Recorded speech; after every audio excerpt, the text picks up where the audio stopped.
হাইকোর্টের এই রায়দানের পরে 24,000 পরিবারের ভবিষ্যৎ অনিশ্চিত হয়ে পড়ল।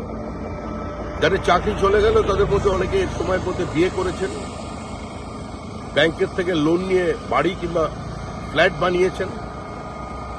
এখন সকলের সব শেষ। এই পরিস্থিতি তৈরির জন্য দায়ী হচ্ছে সম্পূর্ণভাবে তৃণমূল কংগ্রেস। এই দুর্নীতি পার্থ চট্টোপাধ্যায় বা তার সহযোগীদের দুর্নীতি নয়। ফিরহাদ হাকিম বলেছিলেন, যদি ভুল হয়ে থাকে সেই ভুল আমাদের সকলের, কালেকটিভ রেসপন্সিবিলিটি, যৌথ দায়িত্বের কথা বলেছিলেন। এটা ক্যাবিনেটের দায়িত্ব।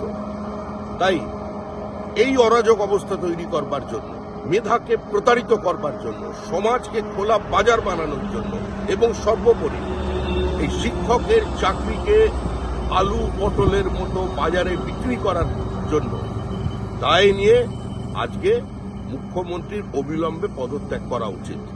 আমরা আমাদের দলের পক্ষ থেকে সমস্ত অপরাধীদের দৃষ্টান্তমূলক শাস্তি চাইছি এবং এদের মধ্যে যদি প্রতারিত মেধার কেউ থাকেন, যাদের এই রায়দানের কারণে চাকরি চলে যাচ্ছে, তাদের বিষয়টাও আদালতে দেখা দরকার এবং আমরা রাজ্যের মুখ্যমন্ত্রী শ্রীমতী মমতা বন্দ্যোপাধ্যায়কে এই সমস্ত ঘটনার দায় নিয়ে পদত্যাগ করবার দাবি জানাচ্ছি।